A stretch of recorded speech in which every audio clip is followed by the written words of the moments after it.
Hello everyone, welcome to Dice and Homebrew. I also have a Twitch channel called Desert Desponia. And your boy Biki there is enjoying playing with my dice stuff. Hey guys, I'm Biki. If you don't know me, I'm from a YouTube channel, most well known probably, called the Untitled Game Show.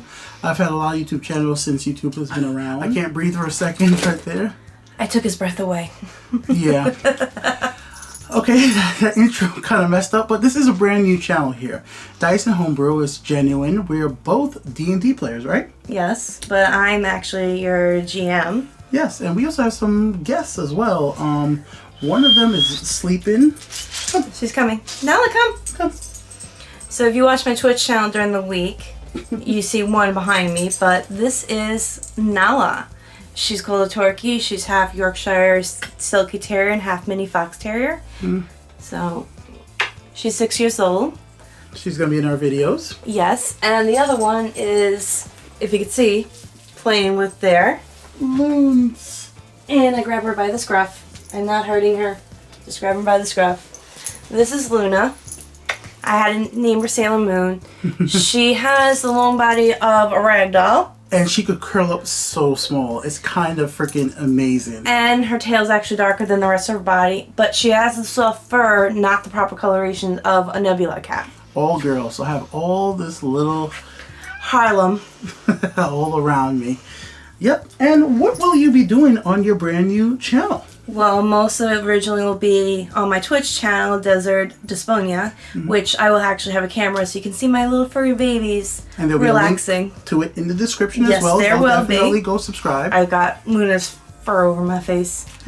Kiss you nonetheless.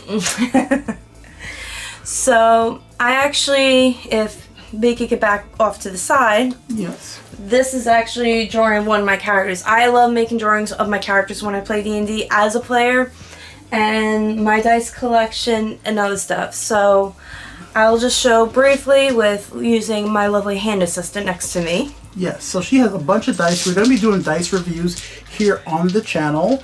Reviewing different sets from stuff from Critical Role.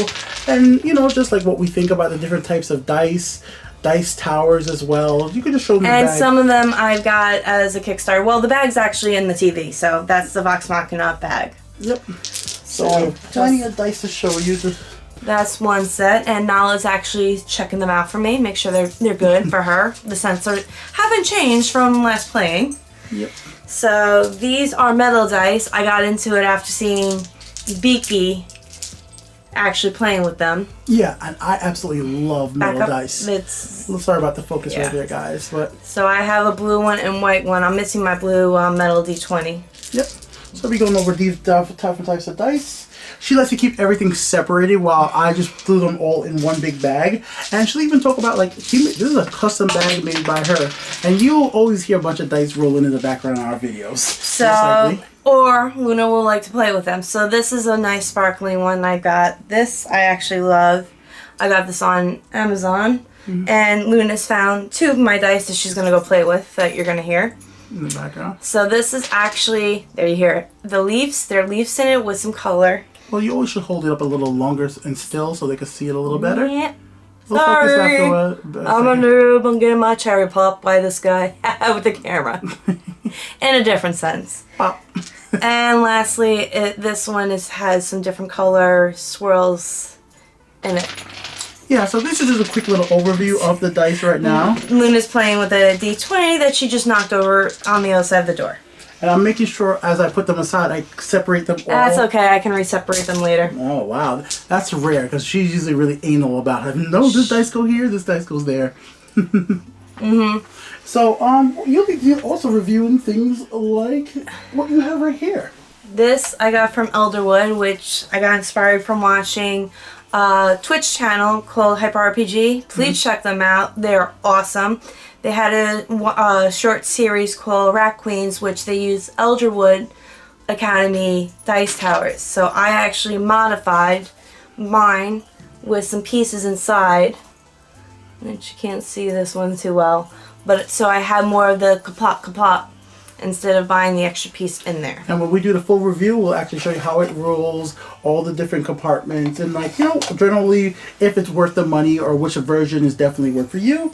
And if you don't mind, I'll grab some other type of Dyson rolling kits you have, like this right here. I actually like to do a little... You have to hold it up so they see. First let me just show them the stuff inside. I like to change my stuff when I get them. This is actually from the Discovery Workshop. They're on Etsy.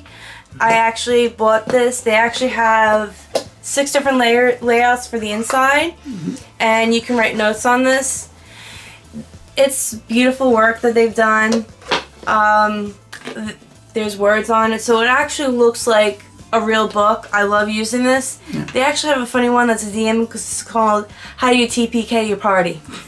So we'll have a more in-depth and something like that. And I'll link that down in the description so you guys check them out. Well, I think we should wait till we actually do the full review to link it out, so that way they have something to wait for. If we give it all away on the very first video, you guys wouldn't have nothing to watch in the future. And here's something special I made from her. This is from Etsy as well. This is more of a case to hold your dice, and it says Ajoite, which is the name of my game. Yep, and a little dice symbol. Yep. We'll hold it up. I did hold it up. I'm saying you have to hold it higher when you open it up so they can see it. Oh, well, I have to be careful because I actually put my as you can see, my little player characters. So cute photos of us. So I took some Polaroids. Yes, guys, I actually went out there and got a Polaroid camera, instant film, and I just made it a little nice. Took pictures of us around the holiday time. She didn't know what I was taking the pictures for, nope. And I made this little box for her, and it has a little you got stab. it from Etsy. Well, yeah. Well, I put a little bit of homebrew into it, so we'll talk about this more. This is available on Etsy. I think it's a really good buy. It's very nice. And then just grab that other tray thing I got. Oh yes, another tray. I actually got this one on Amazon, and $20, not a bad buy, I'll say, for that. I like to, as you'll start seeing, I get stuff I like to modify to put my own flair, so I use gel pens to color this up differently. And when we go ahead and review these, I actually just thought about this. We should actually review them maybe if we come early to our D&D games, which we host on Saturdays. We could actually go ahead and do it there because the lighting's good. It's at the table, and you already have everything set up and laid out. Yes, and then you would see my sidekick, because Nala is a very special dog on many reasons. She's a co-DM. Well, she's the mascot, but she gets to go majority of the places where I go for special reasons. So yeah, guys, you guys will be seeing those type of content. And he's my co-GM for real. Yeah, I'm a co-DM as well.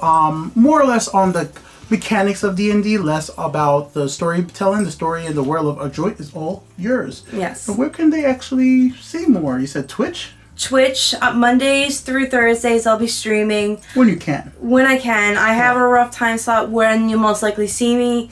Don't hold it against me. It's just I'm trying to do other stuff in my real life while doing this. So you'll see me working on my game at the same time streaming. And her streams right now, you could say they're anywhere from 30 minutes to 3 hours. She doesn't have a set more on the 3 hour side. But I'm just that if you have to do it short, it might be cut short. But the great thing is that when the streams are done and she has time, she'll be able to upload them to YouTube for you guys to see. Now, I'm learning from the master.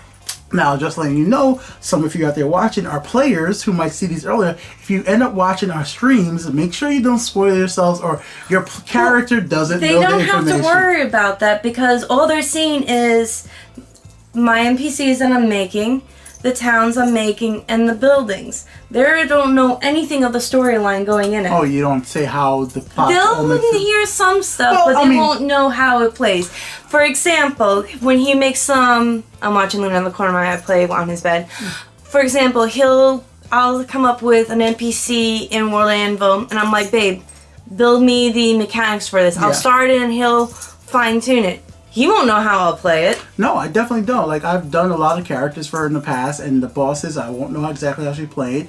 And we do make a lot of homebrew content, weapons, items on DnDBeyond. I think that we're probably some of the... Like, we've made a bunch of stuff. I have an extra, which I will drop the thing. I actually pulled from the web series Ruby, RWBY, where there's elemental magic, which is fire, earth, air, water, lightning, ice, light, darkness, and spirit, which each have different factors, which they each get 2 of that in one class. So you actually, his new character died and got another chance. He's got medal, which is something special. So it's really funny too, because when I first started, I didn't actually get the connection, but because she does custom feats, so like that's how she gives it. And you would think this would make everybody completely overpowered, but even though you have an extra feat that could give you, it's how you play it. It's how you play it. And some characters are really good at playing the characters. Some characters are, like just play more role playing aspect to it. And some of the stuff I make is more for fighting. Some it's more for figuring things out in the world. Yeah, so in general, most of our videos will not be just like this, us. Most of them probably will be at our actual gaming location at the store after the game or before the game. You see me in my bedroom with my furry babies. Yeah, and you'll see the live streams as she streams. But over the next few days, you probably will see some of the videos in somewhere location like this for some of these reviews. But thank you guys for checking us out. I'm Biki. I'm Jacqueline. And before we go, I just wanted to ask you a few little questions, if you don't mind. Gracious. You didn't expect this, did you? No, not from the love of my life. So, yeah, I was going to end it early, but how about this? How long have you been playing D&D? Total D&D, if I go from 3.5 to now, I'm going to say just shy of 2 years. So, 2 years now. How long have you been DMing? Since May of 2019. What's the biggest D&D group you've ever DM'd? 12 players. 12 freaking players. It was a crazy freaking day. But what's your average? This should be pretty impressive. 8. Yeah, she DMs fairly large groups, and that's something we're going to be talking about too. Not many tips as how you go about the main thing is I have more group of people with 2 physical, 2 mental disabilities, so... Yeah. We're just a D&D group with a lot of different folks, different ways of dealing with different problems in their lives. I like it just because... Well, it's a cast of characters. That's my thing to it. We have a bunch of different players, and because she welcomes basically anybody to play with her, we always get new players joining in. Some people can't stay but we have a core set of group that's really like an 8.